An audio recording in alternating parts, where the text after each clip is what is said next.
Hey everybody, this is DJ and welcome to Architects of Imagination, a game dev podcast where we talk to the brilliant minds behind your favorite video games. And today, this is Dave Taylor. He is a pioneering programmer. There in the early days of id Software, we contributed to several of id's early titles, their hits, including Doom, Doom 2, and the original Quake. Dave has since gone on to work on other titles such as Lord of the Rings, Battle for Middle-earth, Fallout New Vegas, and a PS4 reboot of the classic and beloved Apple II game, Jordan Mechner's Karateka.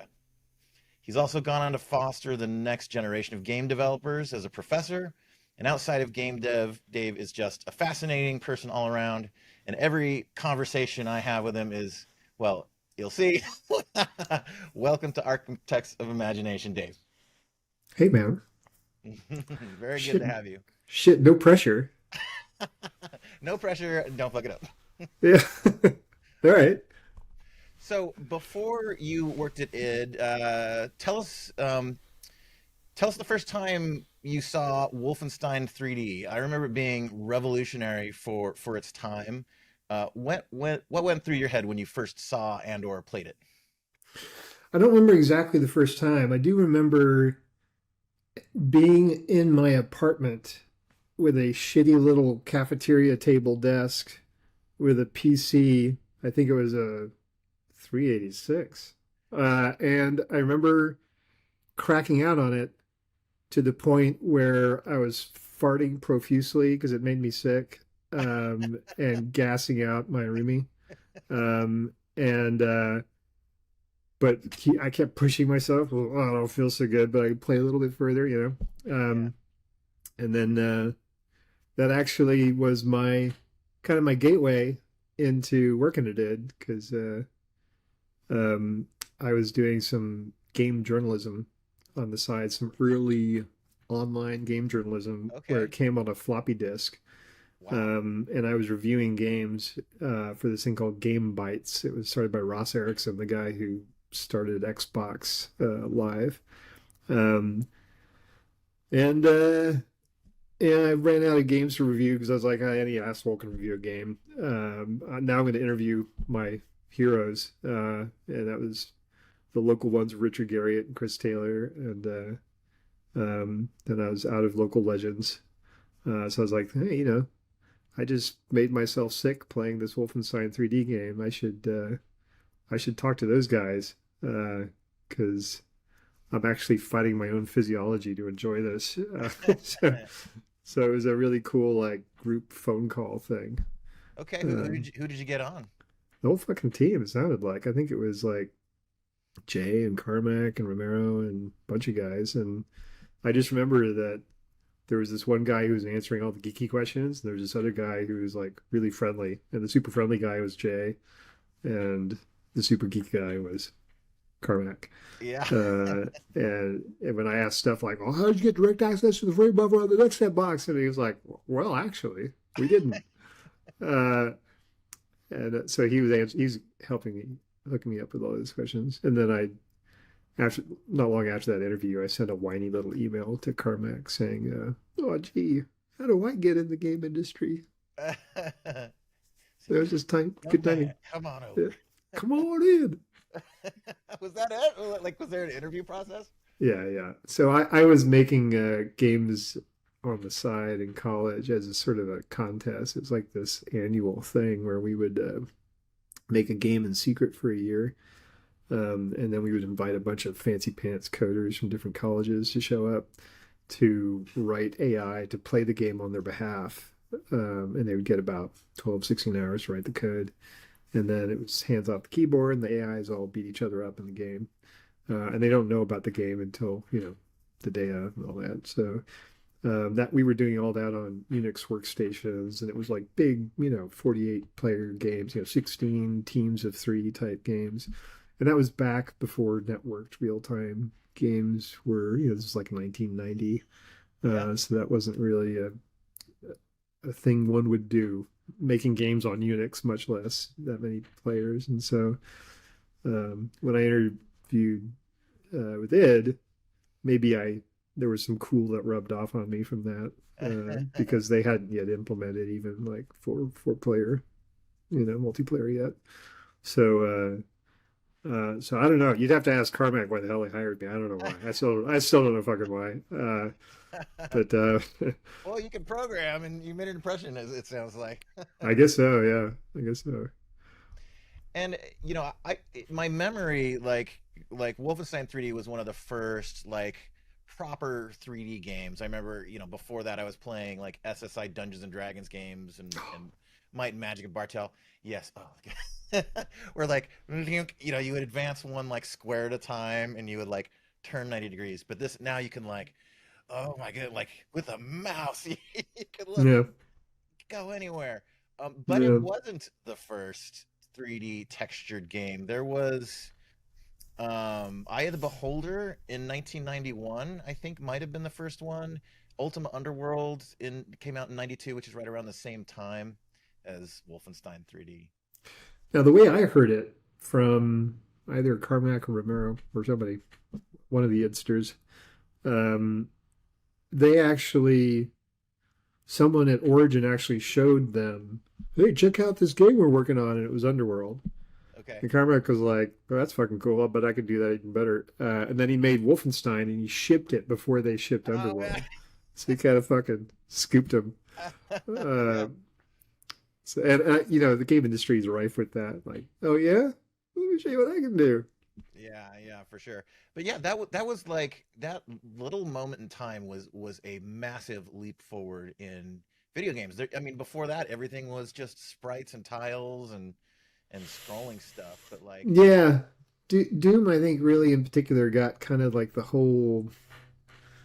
the frame rate and the big leap in presentation and a really strong IP at the same time because that really isn't that common. You saw lots of weak IP, and Doom is strong. You yeah, know, the like logo, like the everything. logo, the just very clear vision of Hellspawn and Space Marines. Like we're fucking doing this, Yeah, and we're going heavy metal about it. We're not making any bones bare.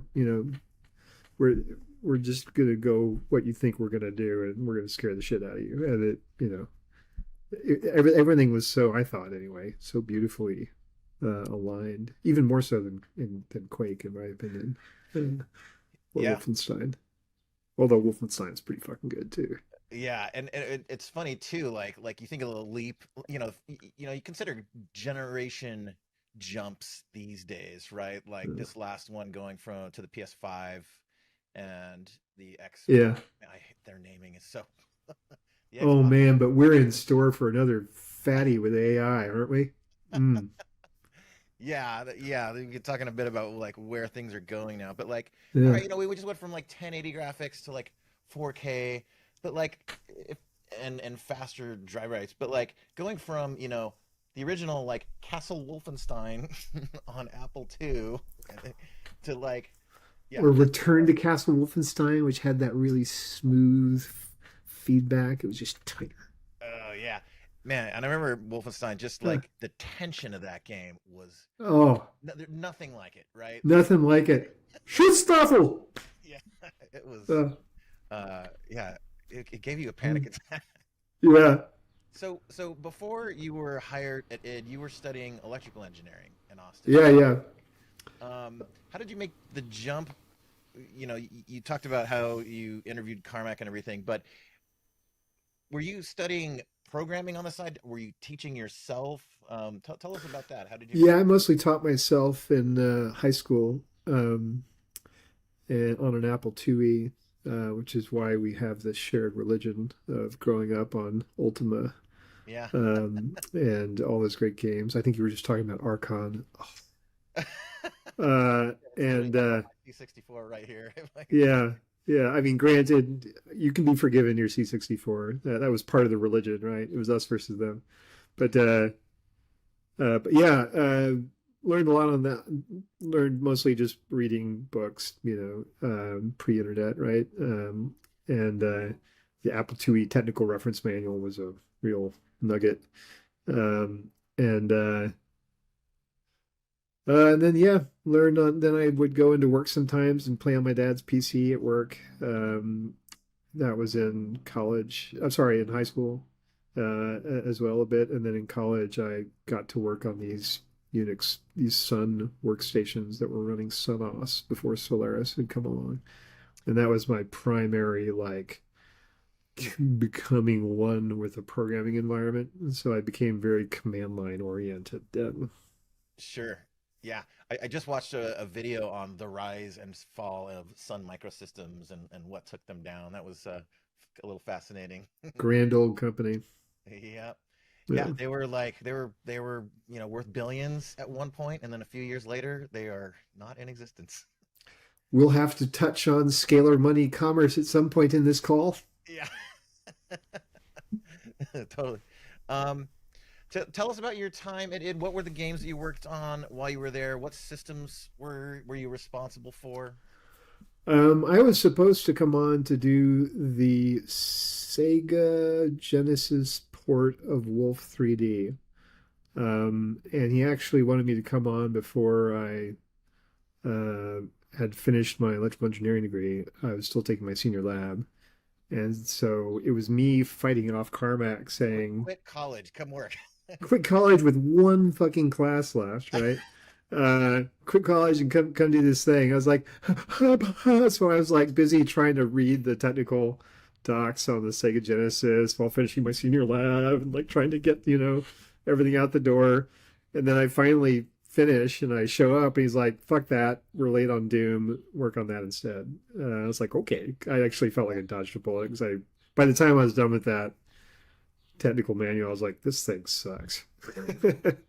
So I was pretty stoked to be on the PC, but I was still a fish out of water because like I said, I was a Unix weenie, and so I was thrust into like my first, real time DOS game, and yeah, wasn't familiar with the Watcom compiler, wasn't familiar with DOS 4GW or the whole idea that you would have to extend DOS to make a 32-bit addressable memory process work, and like I mean, I just felt a little weird. But they were using Next Step as well. And that was sort of like the gateway drug for me. So I was like, oh, okay, so this is calming. And I can do most of my development on there. And then I really treated DOS sort of like I would treat a circuit board on a workbench, just like this really stupid test thing. I Yeah. wouldn't actually be productive on it. I would just run builds on it, right? And then I would hang it and then reboot it and then build and then hang and then reboot. It was a lot of that. Yeah. So for Doom, what subsystems of the game did you end up working on? Let's see. On Doom, it was the status bar. It was the screen transitions between the levels. It was those level transitions as well, but the melty effect. It was integrating all the sound effects and the sound library into the engine, cheat codes, the auto map when you hit tab. It's a bunch of random shit. I kind of thought of myself as the spackle coder. John Carmack had done all the ouchy hard 3D shit, Yeah.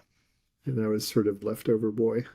Okay. And how many coders were there? There was so Carmack and Romero were both Yeah, programmers. so I wasn't there for the whole thing, but so that's a good question for them. Carmack seems like he did the bulk of it. He was the primary coder when I was there for sure. Romero had pretty much switched to level design the whole time when I was Okay. there, but I think Romero was still making changes to the level editor. But yeah, better questions for Okay. Romero. I know that really for coding, I was only interacting with Carmack, and it felt like we were the only two banging on it. And then Paul Radek was doing the sound library. That poor fucker, goddamn, like, you know, to ship a game back then, right? You had to finish writing the operating system essentially, because there are no audio drivers. Yeah. And so that poor guy had to write them to support all the cards we needed. And I remember him really suffering at the hands of all the little issues, the states you find these sound cards in. Yeah, and eventually, like, DirectX comes along and kind of gives you an abstraction layer from all that. But I'm thinking back to like 386 computers, and like there was the system speaker which you could oscillate, but I'm trying to think back. There were sound cards being Yeah, sold. it was definitely Sound Blaster era, right? Yeah, And so on Quake, when I rewrote the audio engine from scratch, um, I was like, I don't want to suffer any of this zillion sound card crap. So I was like, I'm just going to do this for Sound Blaster compatible cards, which by then was kind of everything. yeah, yeah, And then just to make it even more like happy-go-lucky, I made it totally synchronous instead of having an IRQ handler for filling the sound buffer. Um, and that just makes it a little easier to debug and less likely to hang the entire system, that kind of thing. And but I think Carmack may have replaced that before it shipped. But last I spoke to Jake Simpson, he goes, "No, Dave, your code's all over that shit." I was like, "Okay." I honestly don't know, and I haven't kept up with it. But that's my memory of it. it's funny too, like fast forward way into the future. I'm working at Infinity Ward, and the editor is Radiant, which is, I think, in the early Quake days, like that editor was didn't sort of make it through, but I think Quake 3 was the version Yeah, of Radiant that then went on to get licensed, and it's the beginning of the Call of Duty engine. I'm like, it's that is wild how much this stuff gets reused. and it's so long ago. Yeah, But almost everything in it's been sort of torn out and sure, redone sure. at this point. Refactored many times over. Yeah. Do you have any funny anecdotes or memories from your time at id that may not be common knowledge that you can talk about? I'm sure there were a ton of stupid shit going on. I mean, yes. Now I'm editing for suitability. Yeah. Uh, Sure. that's pretty open ended. I'll have to noodle on that. Okay. Uh, Maybe we can come but back to that one. yeah, maybe something will bubble up. Okay, we'll pass on that. Maybe something safer than what initially bubbled up will bubble up. Fair enough. Um, so you weren't there for a ton of time, just about 2 years, is that right? Yeah, like 2 or 3 years, something like that. Okay. Did Yeah. After you left, did you have any regrets about it? Can you say why you bounced after? I mean, that was kind of an No, actually, yeah. So I was obviously crazy honored to be a part of that whole thing, and learned like crazy on Doom and Quake from Carmack. I mean, you can imagine just having him as sort of like a teacher as a yeah. coder fresh out of school, right? Not so much as like a teacher, like, hey, let me show you how to do this. He wasn't very much like that, but just his code he just writes really good code. And so that was a great influence on me. What was the question again? Do you regret leaving Oh, do I right regret anything? after New York Rise? And why did you leave, if you can say? Oh no, yeah. So actually, yeah, I was going to say that's right. So I so initially when I got there, Sandy Peterson and I got there at the same time. I said, "Hey, I want to work somewhere where I have a piece of the equity, right?" They're like, "Yeah, sure. Let's talk about that in 6 months." 6 months came and went, and they decided against it, and they cited that they had, a negative experience with it in the past, and it sounds like there had been a bit of a trail of blood with former owners that they had to let go, and they had this sort of buy-sell agreement, which made it really expensive to fire someone with equity, or if they left, right, because they had to buy it all back. Yeah. Um, and so I understood, but at the same time, it was code for like, yeah, we figured out who you are. You're just a mere mortal coder, or I think I would have gotten away with that. Anyway, that came out and said, hey, look, that's no problem, but do you mind if I invest in my own game developer? Just because, having a stake in that is important to me. And they said, sure, yeah, just make sure you're not coding. It's not a 3D game. And I was like, yeah, no problem. And so that's why I invested in crack.com and we made Abuse. And so that was very fulfilling. And by the time I left, I was pretty burnt out at id, just because by then the offices had changed. The company had grown a bit, and the officers had changed. We were all in this fucking awful bullpen. Like, it's one big room. The whole fucking dev team was in there, all facing the walls. And I know this is like the modern dream, and some people love this shit. I cannot stand it. And so I felt like I was like, I hate this whole fucking scene. Do not like. Um, and so that was not appealing. And then one day I got one of my royalty checks from Abuse, and I was like, look at all the fucking zeros on that thing. I was sort of left it on my keyboard to kind of look at it from a range. And I was like, okay, that's looking a lot sexier to me, going off and doing my own little adventure than sitting in this bullpen. And Quake just wasn't as exciting to me as Doom because Quake seemed sort of like a browner Doom with fewer bad guys, and it wasn't working for me. I didn't like the IP didn't feel as strong. Like I didn't like the whole kind of Shub Niggurath kind of vibe to that Lovecraftian thing. I love Sandy. He's like one of my favorite people on Earth. But just as an IP, it just wasn't resonating with me, and Okay. I was getting distracted by the abuse stuff, and so it was. I think it was just mutually timed, and I was technically said, Carmack and American took me out to dinner at Royal Tokyo. I said, Dave, and I thought it was an odd choice to bring American. I think American was there for moral support, but Carmack said, yeah, Dave, I think maybe after Quake we should part ways.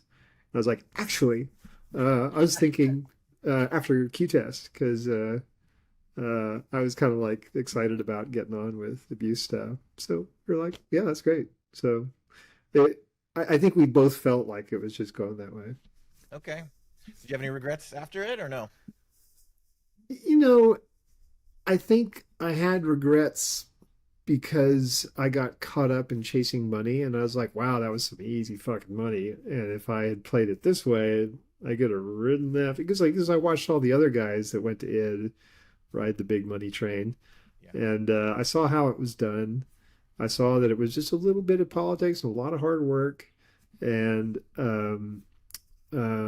just putting all your everything into it. But I've never been that kind of person. I've always been sort of fitful, bursty, passionate, but in sort of like bursts, right?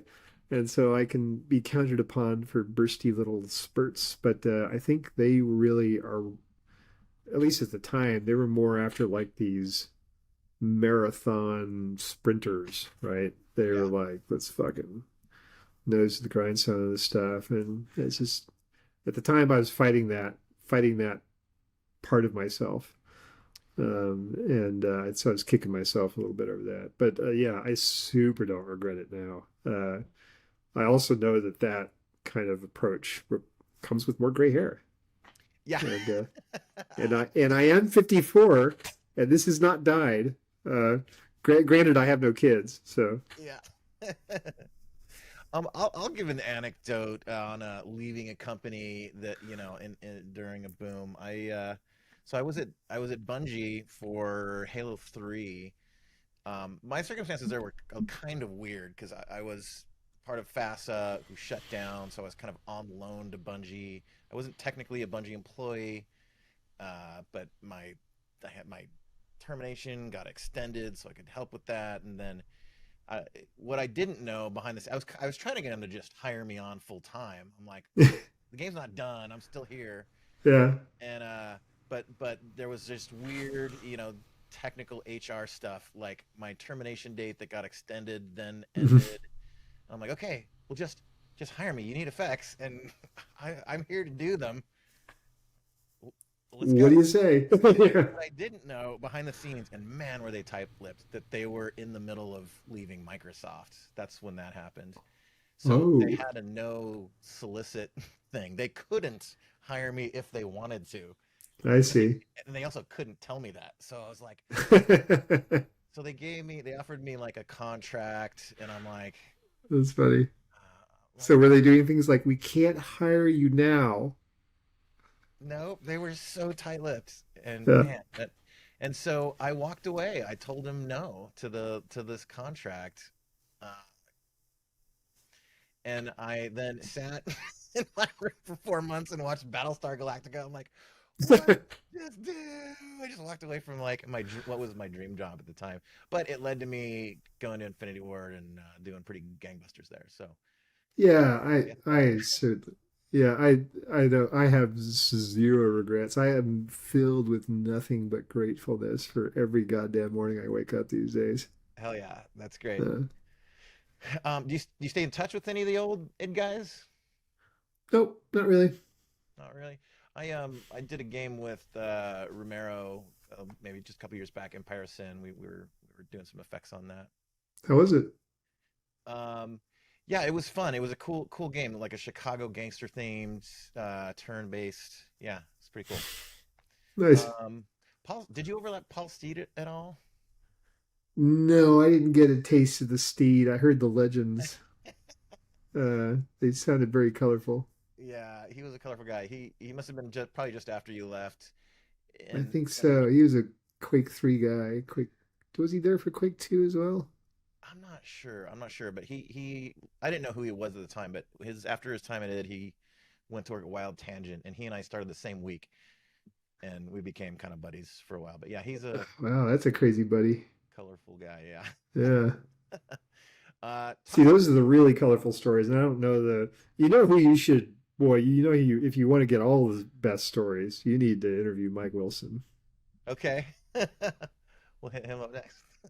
Or really even better, Donna.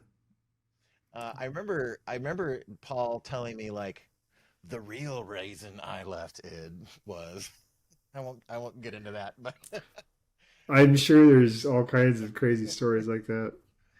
I mean, you know, it's a lot of young dudes doing young dude shit, and it kind of manufactured some drama along with some brilliant games. yeah, I'll bet. Talk for a minute about the cheat codes in Doom. There's some fun ones that continued on. Do you have any memories of those? What led to them? Because I mean, when you're developing them, it kind of comes down to like I'm making the game. I need to test stuff faster, so you put them in, right? And then they Yeah. kind of ship. Tell us a little bit about that. Well, I was fresh out of college and young and vain. So when it came time to add cheat codes, um, I was slipping in my own personal references because that made me feel special. Uh, so, so for instance, on the auto map, you would type IDDT, or is it IDDT? I can't remember. To toggle through the reveal modes, And if I and can that's if I can guess where this is going, what's your middle name? it is not does not start with a D actually. No, okay.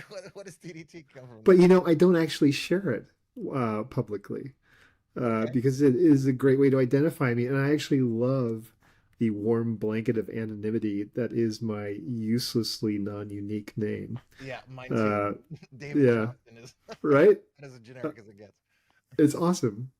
Yeah,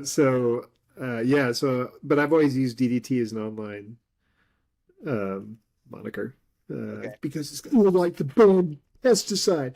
Now, other people were thinking, you mean like the wrestling move? I was like, no, the wrestling move came from the pesticide. Okay, okay, we're going back to toxic roots of DDT.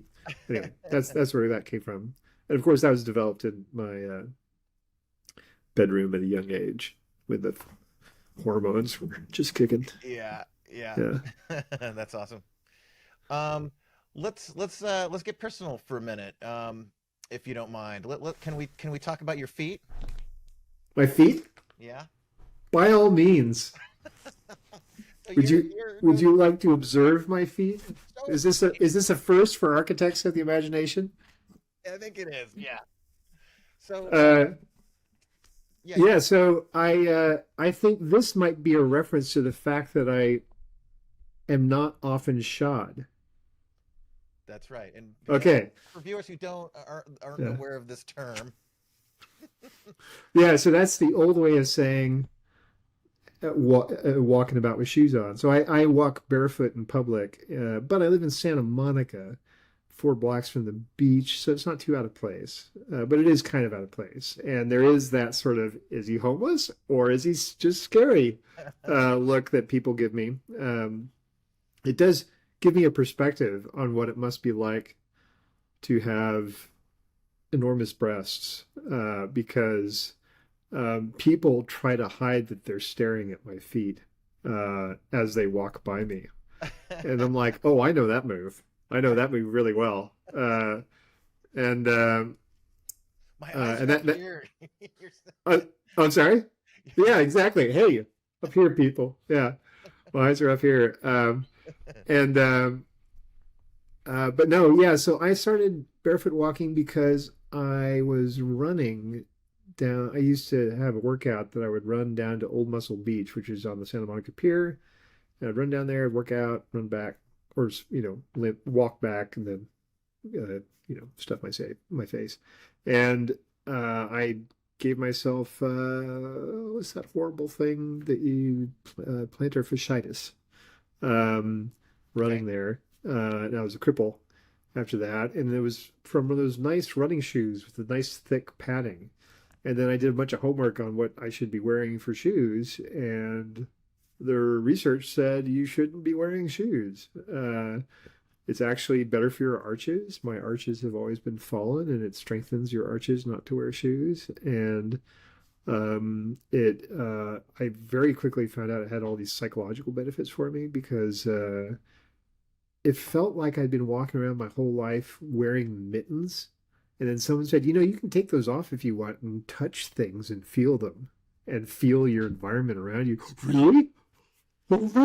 Right? And so walking became this completely different thing where now, and it really had a bunch of things folded into it. Now, to walk barefoot, you have to watch every goddamn step, right? Because you can't step in glass Yeah. and you don't want to step in wet things because that's how to get exciting little parasites in you, right? And so you avoid those two things. That means you walk during the day, right? Yeah. And so because you're focused on literally just the step right in front of you, it's literally not a metaphor anymore. You're actually in the present. You're living in the moment. And Yeah. it's a great way to in a way relax and get some distance from this shit going through your head. So walks that used to be contemplative became even better because strangely it I'm not allowed to let my mind wander because then I don't focus on my feet.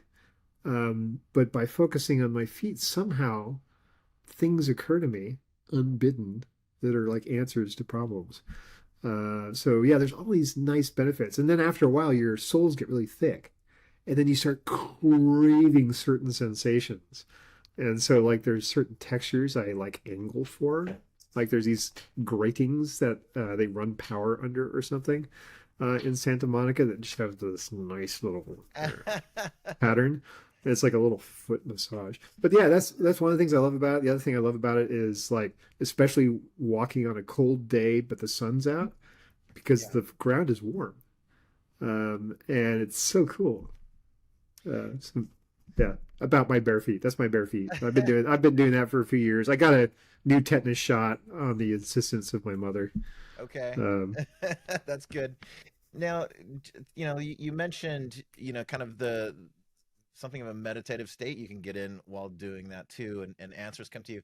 I heard a thing recently about y- like why it is that things will come to you while you're in the shower or walking barefoot or something like that, and it seems to make sense to me. Like if I'm at a computer trying to solve a problem, like your brain is in a certain mode, it's in a certain state, and so the neural pathways it's going to, if you're blocked on it, the neural pathways that are not the solution, that it is basically just keeps trying to repeat those over and over again. You kind of need to like it's going to come to you when your brain is not trying to solve the problem in that way, getting in the shower, going through a walk, or just doing something else when you're not you're not pushing, Yeah, you're not applying pressure to that same problem in the same way anymore, yeah, allows it to like navigate other neural pathways and like bling, connect the solution. yeah. It's like I'm gonna put this in the background, let it do its thing. It's like pushing it off to the cloud that kind of comes back. Yeah. Yeah. And it's reliable, man. The shit that comes to me in the shower, like I depend on that stuff to get my job done. Like, I'm like, boy, I sure hope a night's sleep does something for me because I've got nothing. And then I wake up and it's like, Yeah, there are the answers. it's right there. Yeah, that Uh, happens to me all the time. Um, Tell me, you've got some other strong convictions on topics that are important to you: diet, carbon footprint. oh, Can you talk David, about you that a know little me bit? so well. What led to those? What are some of them? So I'm vegan, by choice, primarily for the environmental footprint, but the animal cruelty thing is nice too. And gluten free, not by choice, because I developed an allergy late in life, and it's really painful, sadly. And I love good bread. I love good food. I lose my mind over good food. Um, and I shower less. I take a shower once or twice a week now, with a bath, and really I rinse my hair very thoroughly. But I don't use soap anymore, except once every month or two.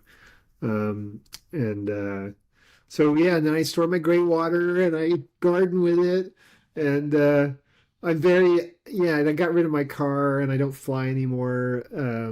And I'm basically just, and then I don't use heat or air conditioning. And I leave all my windows open, and then I just sort of bundle up, um, as kind of my approach to things. And yeah, I'm just a big fan of like, um,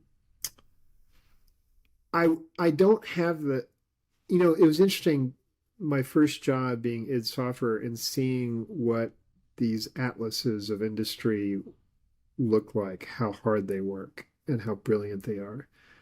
And to realize early on, that's not me. These guys are amazing. Um, but what can I do to change the world that is not so like whatever the fuck you're engineered to do with your metabolism or however the hell you're raised, turn a machine like that. And I was like, well, at least I can set an example and say, as one guy, this is how I minimized everything.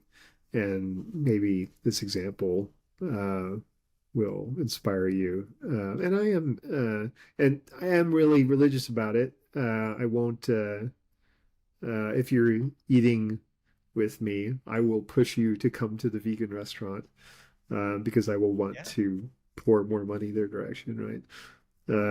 And so, but I don't preach about it because like 90% of my life I wasn't vegan, right? So I'm certainly not on any kind of pedestal I can speak from, but I'm really excited by how much choice is starting to show up, and I'm still personally frustrated by the tiny intersection of vegan and gluten-free food, but in Santa Monica, there's several tasty options for me to crack out on food over. So yeah, those are some of my personal environmental Awesome. choices and Now, why I made them. is does I hadn't really thought about that. Does vegan food and wheat intersect most of the time? Is that yeah. Yeah, I mean, like wheat makes everything taste unbelievably good. Is the problem. That's the problem. Um, and apparently the American variety of it or something, because apparently it's not as big a problem in Europe as it is here. Yeah. We get a lot more people developing this late stage allergy to it. And because we got a nice big shot glass of Roundup with every cup of wheat we got or something. I don't know what it was, but anyway, yeah, it's just, it's a delicious food, and we've gotten really, really good at making things with it. Now, it's not very good for you in general. I mean, it's not bad for you generally, except for I think maybe bad for your cilia and your small intestine or something. I think it can put them under strain under a lifetime of work. But I know plenty of people that go their whole lives eating bread and they're fine. So Yeah. anyway, I think it's just one of those things where like you get all these recipes and people are used to making shit with milk and eggs and wheat and all this stuff. And we just need some time to learn how to develop these new recipes with stuff that's more environmentally suitable and a little healthier for us. And I'm really excited about what's happening with cultivated meats very soon. Yeah, Impossible Burgers and all that. No, I'm talking about cultivated meats. Those are simulated meats. Cultivated meats is where you start with actual uh, meat, muscle cells of meat Okay, from an yeah. animal, and then you grow them in a. They can actually take over old breweries and use that same equipment to Wow. grow cultivated meat. Yeah, No, I didn't know about and that. that's the big answer. Yeah, Israel's going big on it, and that's the big sushi answer to us vegans. Awesome. Yeah, I know my wife's started buying pasta like directly imported from Italy and not like American versions of it anymore. Um, Let me ask you this too about carbon footprints, an important thing too. Is it possible to, do you know anyone who has just on an individual level gotten carbon neutral? No, fuck that, man. I know a dude. I know a dude who got his whole fucking country carbon negative, motherfucker. Wait, where's that? And it gets better than that. It's not only the king of Bhutan, but do you know what his name is? What is his name? His name's King Wangchuck. An awesome. Okay. Yeah. So he's an actual hereditary king, and he just got super ape shit hardcore about making his country environmentally sustainable. Made something like over 60% of the land a giant nature preserve, figured out all of the land passages that the animals needed, designed around that very carefully, thought everything through in the economy. He's a real example. So, yeah, there's definitely people out there that are like pushing the bleeding edge, right? Amazing, amazing. And how about you personally? Is that a goal of yours? Do you want to get there, or are you there? Yeah. So, yeah, my larger goal. And now we come to it. Um, the meaning of life. Let's get down to Yeah. it. The meaning of life, as I understand it, is to maximize entropy within the narrow energy bands and environments that we're adapted to survive and thrive in. Now, to that end, we can maximize entropy, right? If we preserve our environment as long as possible, so we can have lots of generations of people maximizing entropy, right? And if we fizzle out quickly, then we will have failed our job.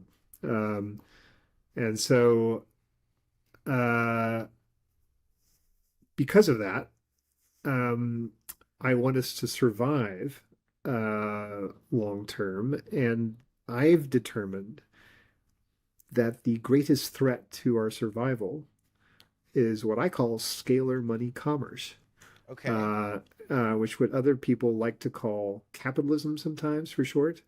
But I very specifically am referring to the transaction, a typical transaction saying, well, for this product or good will be sold for a price, which is a scalar. And a scalar is a fancy number for one number versus a vector, which can be many numbers.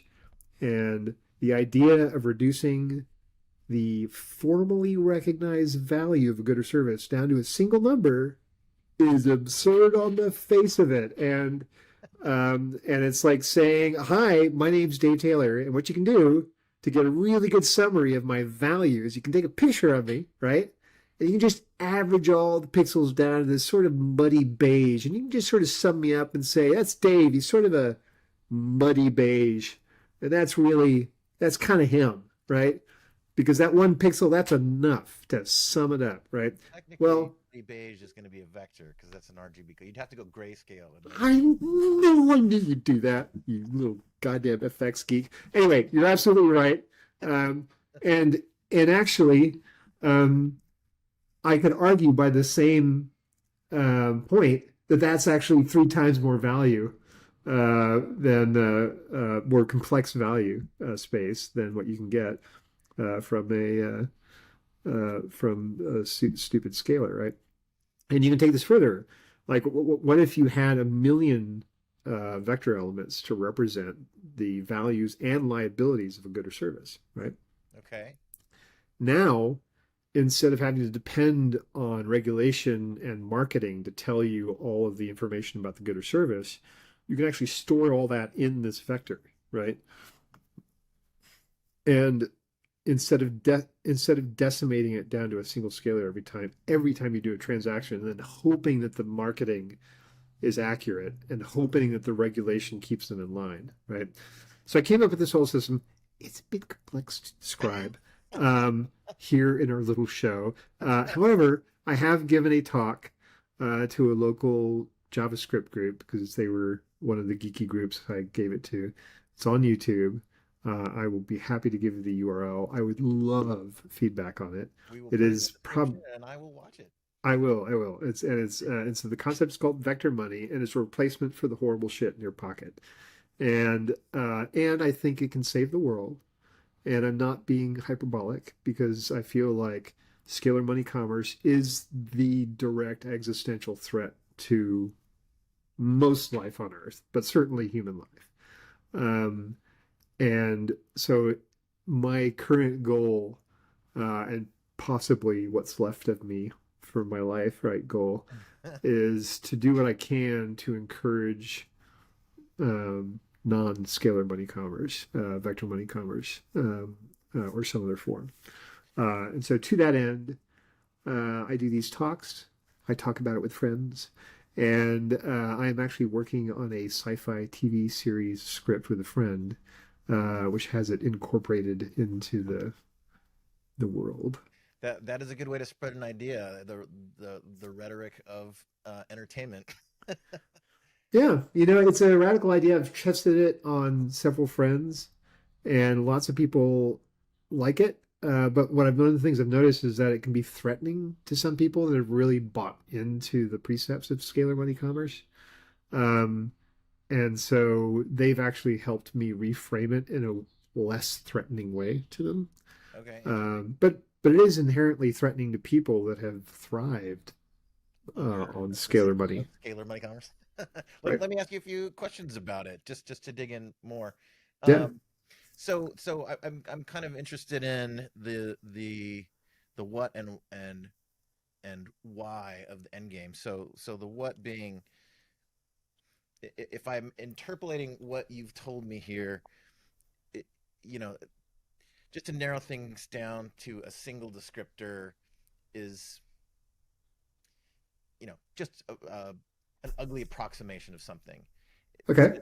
So a to say a non-scalar would be to say that it has multiple variables and it could better reflect not just the scarcity price, demand, but also what's the carbon footprint of a thing, where was it manufactured, and what are the impacts of the people that manufactured it. You can have multiple variables that are now communicated, and then so if you have people whose sort of ethics land on the side of maximizing You can literally you can literally make a similar vector, right, that represents your values, right? yeah. And you can do the dot product between what you value and what you're considering purchasing, and you take the largest dot product, right? Which is something that just sings in ears like yours and mine because we're like, dot products are fast, right? We could do lots of these. Yeah.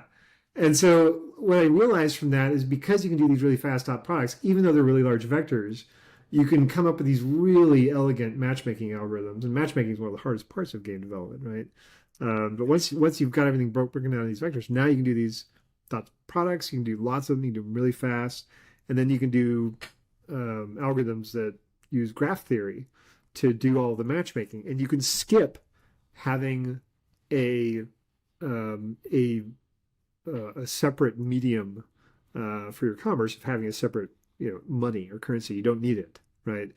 You can actually go straight to matchmaking the supply to the demand. And then just journalizing or just journaling the values and liabilities being given to each other.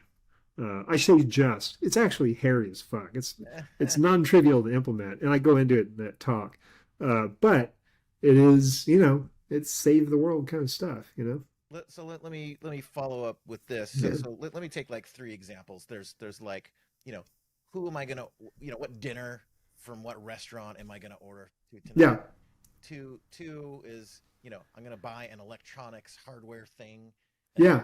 three, I want a flight, right? Yeah. So in the end, this is to say, you know, want thing, which one? So this is a matchmaking problem in a way, but in the end, it's like, right now, the calculus is you go to website, search by, what Ugh. kind of food am I Oh, interested it's so prosaic. It's so old in? And fashioned. and But then here's how it's gonna work.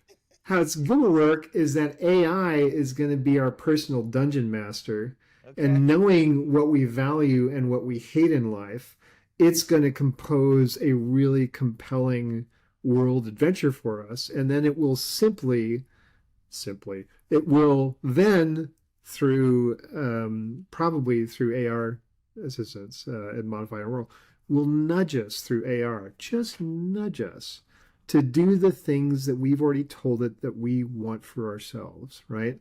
And so it can leave a fun sort of mystery in our lives that a great dungeon master can do. It can do this spontaneous creativity to our lives. So for instance, okay, all right.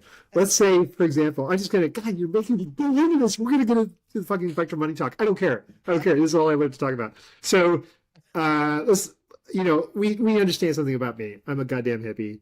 I walk around barefoot. I like vegan food. I also love teaching. I love kids. Um, and you'll be unsurprised to hear, and you've probably noticed yourself, lots of kids want to make games.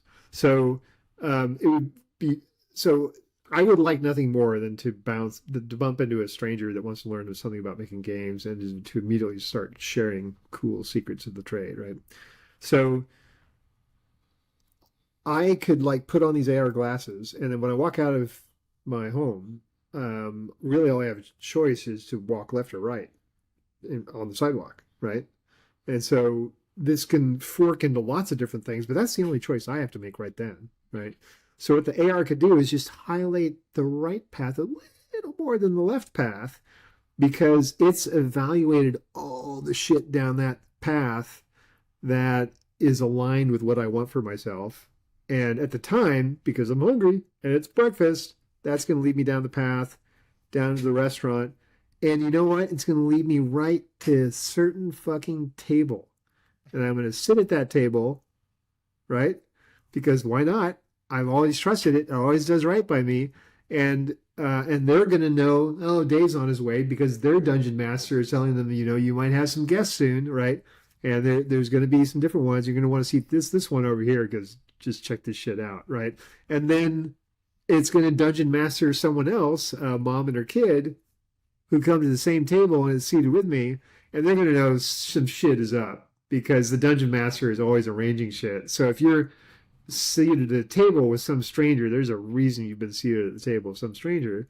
And then little Timmy opens his mouth and he's like, I want to make games. And like, well, fucking A, Timmy. I mean, so that's great, Timmy, because I love teaching kids and I'm going to sing for my supper. And so I'm providing value to you. The restaurant is providing value to me. Maybe mom can provide value to the restaurant somehow. Maybe she'll do the accounting on her books. That's a really localized example, right? okay, But with money, right, and with commerce in general, this can be radically indirect, right? And that's the real brilliance and nuance of AI. And it's one of the reasons I'm so excited about AI that's much smarter than us, is that it will be able to nudge and it'll be able to play us like a fiddle. Like it'll be able to just nudge us with the gentlest of touches and push us to do the things that we wished we had someone nudging us to do. And hopefully it won't, corrupt and destroy us. But I think I think we can, before it does corrupt and destroy us, we can get it to actually improve us significantly. Yeah, that my mind's racing that to a few different areas. I think about a few things with that. So did that scenario help describe kind of what I'm saying and how the value transfer is journaled? Oh yeah, the other thing I left out of this is you need cameras fucking everywhere, right? So you need cameras everywhere tracking everything everybody's doing, which makes you really kind of like, this is not very Well, it's already private. happening. Not Yeah, Denver specifically, but we're already being yeah. And followed. that led me to the realization, one of the unfortunate experiences I had at Ed, to tie this back into games, because that's what your show is about. So, one of the unfortunate experiences I had there is that we actually had our source code for Quake on this one server. It was a deck alpha machine, and somebody broke into it and stole all their shit. And that was embarrassing because I was sort of the de facto system in because nobody else was a big like Unix geek, right? And look how good I was at it. Not very, right? And so that's always a very violating experience, as is any time your privacy is violated. And it occurred to me that privacy is this eggshell defense freedom emulation machine, right? Okay. The way it works is if you have perfect privacy, you have perfect freedom. You can do whatever the what fuck you want. Nobody knows, right? Um, as soon as that bubble's popped, your freedom not only may not be there anymore, but you might actually have to pay enormous costs for the freedom you expressed leading up till then, right? Um, Depends on what you're doing, right? But like we live in this sort of TMZ culture of like information is power, and we need to switch to a culture of information is responsibility, right? Uh, so it occurred to me that you can have cameras everywhere, but if you change the rules so that if you watch someone's footage, you become legally responsible for their requirements for that footage, then you're like, fuck, I don't want to watch it. Like, you're not going to want to watch anything that isn't like legally easy to watch because watching shit comes with liability, right? And once I started realizing this, I was like, wow, this actually solves all kinds of problems. Because if you think about how to make a great MMO, you don't like come up with a system where all of the agents in the world, the data structures are not visible to each other. You don't keep them in like separate process spaces. No, you have a server with a complete eagle eye view of the entire state of the fucking world. And then that's how you do the best thing for everybody at once, right? You can't do it by like intentionally blinding yourself. That's bullshit. Like a lack of information is how to do a worse job with the information you have. So that's what made me realize privacy isn't an intrinsic good. Freedom is. But privacy is actually pretty fucking stupid. It's basically like saying ignorance is great. Ignorance is not great. It's really handy sometimes, as is privacy. But freedom is really what, we want the freedom to do the things we would do in privacy, and we want the freedom to. So, for instance, the way this would work is cameras everywhere, and that means in my shower too.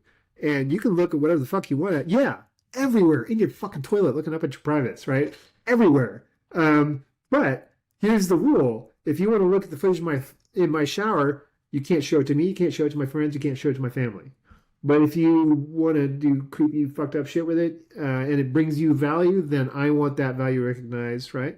And if you figure out by watching the cameras over time that I'm growing a mole, and you can save my life by sending me to a dermatologist, and you spot that, fuck it, A, you've saved my life. If I slip and start bleeding out in the shower, and the emergency services are on their way long before than they ever would be before they found out there's a funny smell coming from Dave's apartment, and what is that, right? It's like, oh, that's Dave's rotting corpse, right? That these are the alternatives, right? You get to not having cameras in the shower. So if you basically say, look, on pain of legal entanglement, you better fucking respect these things, right? And because there's cameras everywhere that are able to enforce what your legal requirements are for your footage, this is actually a full system with a full feedback loop that you could actually essentially emulate the freedom that you want from privacy, but without that bullshit eggshell defense where once it cracks, it's useless. Now you're basically saying you're essentially putting all of the photons bouncing off of you on the meat space blockchain, right? Because you've got all these overlapping view frustums Right. of camera footage that are broadcasting. Anyway, it's like I said, it's involved. But it just it made me I realized this is a solution. Something like this is clearly like think of the way the International Space Station works, right? You don't have people doing transactions up there, right? Like, yeah, I'll sell you my fucking thing on this side of the module for, that shit ain't happening. That entire environment, their entire lives are essentially dungeon mastered by ground control, right? And they're fucking thrilled for it. And I'm sure they're out there jerking off, right? Um, there's people have needs. And I'm sure the cameras are rolling while they're jerking off. And I'm sure there's someone whose job it is to fucking not comment on them jerking off and watching the little sleeping bag, right, on the camera, because they fucking need that. They fucking need that, and there's no business of ours to bother them about it, right? Unless it is, and they start jerking off and they have a seizure in the middle of it or something, and you need to get another astronaut to help them out. Again, you want that person there because things can develop. They can. A space station is such a great example of. It's such a great pressurized environment, literally and figuratively, Yeah. to force us to figure out a better system to do this because we are on a space station. It's just bigger. And it just doesn't seem like a space station, but it really, really is. Now, a few things before we move on to, I wonder if, putting cameras in showers and toilets, I think are your brain and ours can. I understand where you're going with that, and I see like the value of it in the end. I wonder if that's a good way to sell this, though. You're gonna get some people's brains Oh like, no, it's a great way to sell it. It's a now. great, no, no, they love that. They love that. They love that more than anything. Everybody loves that. Okay. No, but you're right. It is off-putting, but it is the off-putting thing that I think you need to rip that band-aid off right away. Yeah. Because there's no dancing around this. It's a completely different fucking vibe. Yeah. Now, the obvious thing that jumps to mind too is y- you know nefarious actors, right? Like I don't think anyone is under any illusion that our data is being used for benevolent purposes right now, Yeah, right? but it And is. well, I mean, it's yeah, And non-benevolent purposes, both. sure, sure, yeah. No, I think you're exactly right. That's true. Um, the benevolent things people aren't going to think about. It's the non it's the malevolent ones that are going to catch your attention. So like, I think that I wonder if there's some assumptions in picture a world where this change has occurred now, right? And we have moved to it, and scalar what's the term I'm looking Scalar money commerce. scalar money commerce has gone away, at least in say a country that we live in, and now we're on a vector system. Mm. What's the term? Vector money commerce Vector money commerce. Okay. is what I call it. Yeah. Yeah, and it's like, do, do does the nefarious stuff go away? I think like I'll tell you what happens. in It's order not for people to bridge to like take that leap and go like, yeah, I'm on board. Let's do it now. it's not so here's what I think. I think you make great points. First of all, last place it's going to happen is America because scalar money is like fucking religion here, right? Sure. It is literally your value of a citizen of America is tied to your net worth. And if you're not rich, then you can't be that great, right? So this would be the last place. I think the first places to consider will be war-torn places because they'll want to find out, okay, we want surveillance here so that we can find out that the little asshole that drove up here and exploded himself, we can rewind the footage and trace him back to his hive and scum and villainy, right?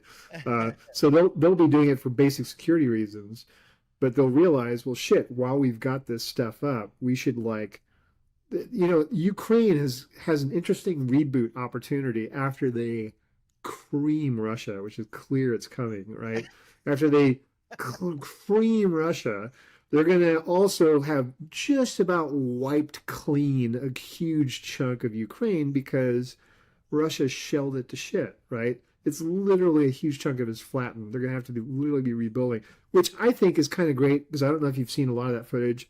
But there are a lot of fucking ugly buildings in Ukraine that I'm actually thrilled to see razed to the ground. And I think they're going to be leaders in architecture as they rebuild. I think they're going to be leaders in commerce and governance because they're going to figure out stuff like this. They're going to figure out, well, shit, if we need this for security, then we can reuse it for this, and we got to solve the privacy problem. Let's just reboot it. It's like when you decide to. It's like when you get to the end of a game engine's life cycle, and you're like, okay, it's time to do a full rewrite, and we're throwing out all these things, these old limitations. We're just going to go balls in, rethink all of our original ideas from the ground up, and I think it's an opportunity like that. So I think you're going to see desperate countries first do this, and then you're going to see countries that are probably more communal do it first. So like the countries like China, where they've already started gamifying, being a citizen. Social credit, like that is. They're all big on social credit. They're much more like us focused. They're very group oriented. Um, so they're probably going to be a lot more inviting of this than we are, and that's going to put them at a huge advantage. I think they're already at a huge advantage because they're already ahead of us at gamifying things of social credit. Obviously, it's crude and fucked up, but already it's multiple elements of a vector instead of a single. Now they've still got that stupid single score, but it is a composite of other elements, right? Yeah. And once they realize to not focus on the score, but instead focus on it's exactly like the game industry. God, this fucking gameplay mechanic is so bad. So, like, the gameplay mechanic of scalar money commerce is make more than you spend. That's it. And if you make more than you spend long enough, then you'll be so rich that you can literally just wake up in the morning and if you keep making money, it's trivial. And if you make less than you spend for long enough, then you're so fucking fucked that you're just never crawling out of that hole. You're going to be poor the rest of your life, probably, right? If you start rich, you'll probably get richer. If you start poor, you'll probably stay there. And it's exactly the fucking opposite of what a professional game designer do. We're trying to make games easy to learn, hard to master. And scalar money commerce is fucking impossible to learn and trivial to master once you've gotten over the hump, right? Yeah. Exactly opposite is fucking amateur hour, and the pacing is just dog shit. The pacing is dog shit is what it comes down to, right? Fired, you're fired, all of you, right? So I think there's an opportunity to start over with an army of dungeon masters and AI dungeon masters to redesign an incredibly engaging sense of commerce and governance that the likes of which we've never experienced. You mentioned sort of China and that they might be a place to take on something like this first, and social credit they've already got. It makes me think about we live in a Western country that is another form of government that tied. It's like the inverse of scalar money, capitalism, right? Um, and even the war between Russia and Ukraine, I think about sort of propaganda, what we're being told. You can assume that like the picture that's being painted for us of kind of like Yeah, Ukraine shutting down and crushing Russia and the pushback that's coming. You can assume that people living in Russia are getting the inverse picture painted, right? That they're doing to a great. degree, that's true. To a degree, but even that's starting to fall apart, actually. Yeah. So Yeah, similarly, I think about sort of social credit in China and some of this stuff going on already. We hear about the negatives of it, right? You can't take a train anywhere. Well, that's the Yeah, yeah. antithesis of freedom, and so we hear about the bad things we're probably not going to hear about because they're sort of that other system that shall not be spoken of here. We probably don't hear about the good things of it. I don't know. Do you think there? I mean, from somebody's perspective, there is good things. I don't know. Is it a? Yeah, I'm just kind of trying to think Listen, now. Is it a scalar motivating? money commerce deserves so scalar money commerce deserves massive props for bootstrapping our civilization to the level it's at right now, right? Um, it solved this problem thought to be about 6,000 years ago, China ish area, where they figured out, hey, we need a medium of exchange because barter without a medium of exchange really sucks. And it solved that problem. And it was a huge problem. The problem is that the solution for that problem doesn't scale with computers. There's trivial exploits. And when you get a certain money beyond a certain threshold, the exploits get even crazier. And likewise, when you're low enough, the pacing is just dog shit. So I think there's wait, what was your original question again?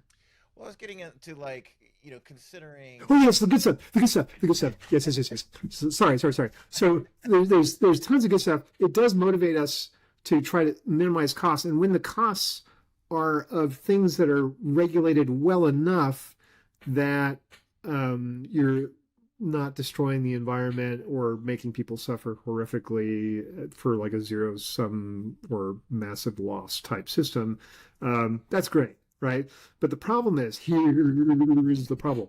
Transactions are super low latency now, right? If you're doing a sale of something, you can do it in milliseconds, right? Yeah. Regulation is like this dog shit long ass latency. Justice, if something goes wrong, incredible latency, and the reliability of both regulation and justice are just dog shit, and the costs are insanely high. And it's just amazing the stuff that we're litigating against Trump now. I'm sorry to get political, but the stuff we're litigating against, not Trump, the people who committed many, many, many crimes over decades that are now just starting to catch up to them, that is a demonstration of how bad these latencies are. And who cares what all the fucking witnesses said about who was there during this sexual assault? Where's the fucking footage? The footage says exactly what happened, and there doesn't need to be a fucking trial. You can see it happening. You can send a cop right there, right then. So she could have done anything to. It probably would have been obvious from the footage. She's not fucking feeling this, and to send someone to help. This whole thing with E. Jean Carroll, all these, right? E. Jean Carroll, like all this suffering, all this misery. Like if we had just had, and like earlier than that, back when this dude was just a little shitty bad seed and someone could have seen on camera, like, oh, he's really shitty and he's growing up in a shitty home. And we should do something to intervene to bring a healthy sense of like, here's his father. He's clearly got mental health issues and he's about to give them to his son. And let's stop the transfer of that before this grows up into a terrifying world leader that corrupts everything, right? It's these sorts of things. It's the latency and the reliability of regulation. So when you fold your liability tracking with your value tracking into your pricing, your transaction journaling, now you don't have to have this separate long latency regulation bullshit, right? You can get way ahead of that, right? All that information is coming in on the front end.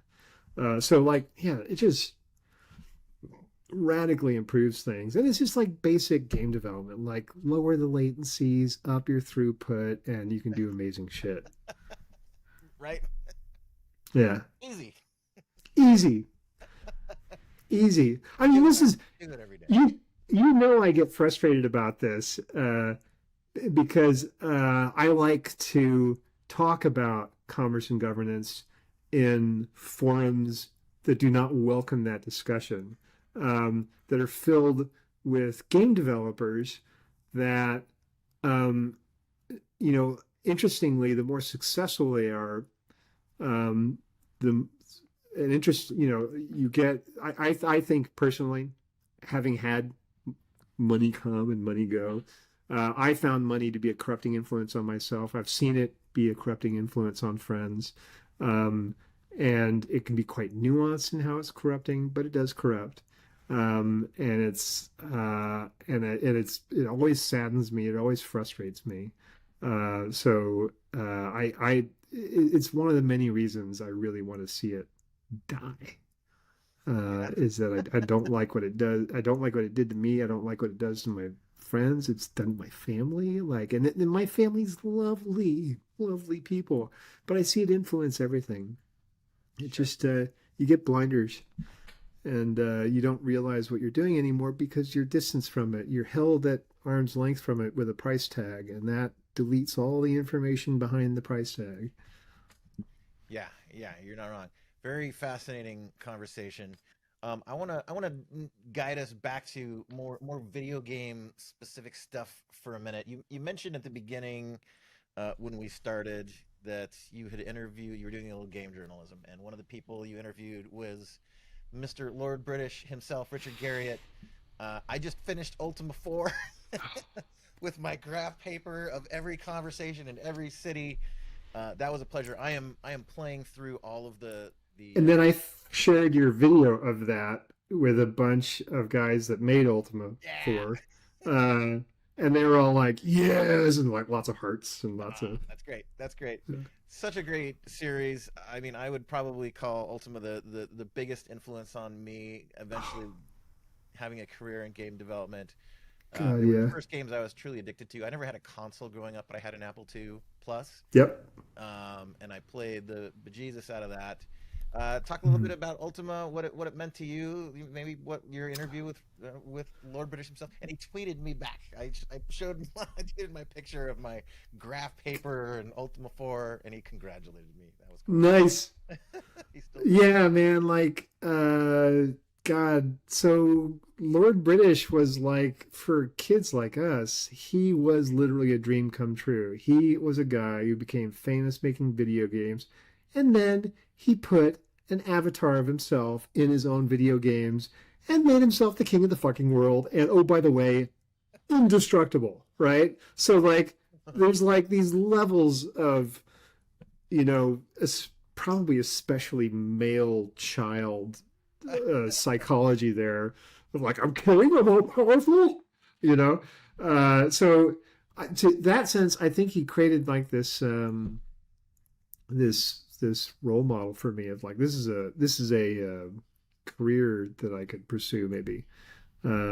And so that he was really important for that reason for me. And then the fact that I got to meet him and that we became friends, Oh, and really? then I've never oh met him. yeah, oh yeah. So he ended up publishing Abuse Oh, when we went to retail, yeah. And um, my wife and I at the time, we became friends with him and his girlfriend, and his girlfriend would help train us. She was a physical trainer, you know, and he would invite us to his crazy parties and crazy boxing matches and all kinds of cool things. I mean, he's the original hedonist, and so he was always up to something fun. So yeah, that was yeah, getting to know him was just a fucking thrill.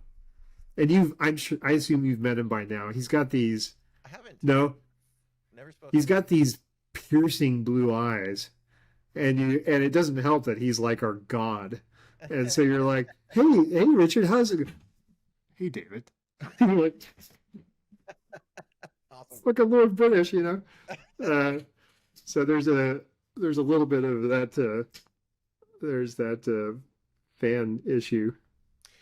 It's funny too, like thinking, this game I just finished, Quest of the Avatar, and I remember reading an How article. was that? That was his new thing. No, that was from '84 or something like that. '82, Oh, Ultima 4. well, Yeah, way back well, when. maybe they reused the name. They made a new game.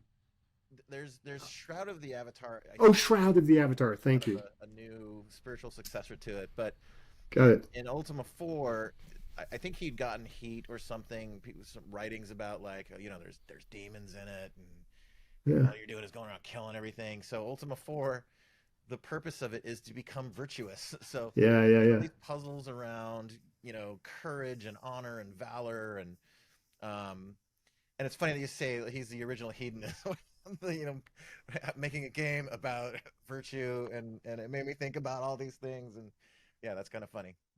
Yeah, but he's like he's serious cookie about it. I remember he had his he I was in his bedroom for some reason and he had spread out that doesn't sound right, but spread out on his bed was all the shit he was going to put in his backpack for a trip to Antarctica and how he had like carefully whittled it down to the lightest weight shit he could possibly find. And he was geeking out on how many ounces he had gotten his canteen down to, or whatever the fuck it was. Awesome. That was just the sort of mind he has. He's always very, you Very know. cool. Um, Before we go, tell us about what are you playing these days? Are you playing anything? What are some games that inspired you the most? I guess, maybe the Ultima's the Oh, DJ, this is a painful this subject. is always a trick question. This is a painful subject for me today Oh no. because for 2 weeks now, my Windows PC has been dead. Oh no. And I decided this is an opportunity for me to wean myself off of my Windows games, which were my last addiction to Windows. And I should just cut it clean and see what it's like to operate without games in my life and see how long I can make it. This is week 2. Huh. Did I mention it's been 2 weeks? Has that come up? Yeah. Are you okay? Do we need to send It's somebody? I'm not entirely okay, no. But Are you thankfully, freaking out? one of my favorite games of all time is called NetHack, Yeah. and I'm still playing it, and I've been playing it extra hard recently, and that is very happy on Linux. I understand much of Steam is happy on Linux as well. However, I use an unusual version of Linux called NixOS, which is a fancy future Linux, which I'm not sure how well integrated it is with Steam, but it tends to not have quite as new a set of stuff as the Debian stuff. So Well, good luck weaning yourself from from Windows. thank you. Yes, but to answer your question, my favorite games of all time are XCOM 2, War of the Chosen, um, the original Fallout, Fallout 2, Fallout New Vegas, um, and the Ultimas, especially Ultimas 2 and 3 and 5. 4, I thought the virtual shit was actually kind of great to me. I wanted to kill everybody. But yeah, 2, 3, and 5 were my jam. I didn't like it when it went over to the PC as much, although that was pretty cool too. And um, uh, like, what are my other faves? Oh, Total Annihilation, of course. Oh yeah. Jesus Christ. Command and Conquer, the original. Um, and yeah, I've always been, oh, Civilization. Heroes of New Earth. So not here. Well, I played a lot of Heroes of New Earth and Dota 2 as well. But what was I trying to say? Heroes of Might Magic. Yeah. With Romero's not John Romero, but Paul Romero's brilliant soundtrack. Um, yeah, those are some of my favorites. Awesome. Dave, thank you so much for coming on the show. It has been a pleasure to have you. It's always a pleasure to catch up, DJ. Totally. Thanks again to our executive producer, Martika Ibarra, and Alex, our editor, to the whole Architects of Imagination team. Tune in on podcasts and wherever you get your podcasts. Tune on Apple Podcasts and wherever you get them. We're up on YouTube as well. I can be found. My personal Twitch and Twitter and YouTube channel are all undertone_DJ. Dave, do you have any social media that you want to shout out if you want to follow stuff that you're up to? No. Good. A healthy way to live. Well done. I'll give you a link for the Blue Vishnu site. It's pretty cool. Okay, yeah. And thank you very much for coming on, Dave. It's been a pleasure. My pleasure, man.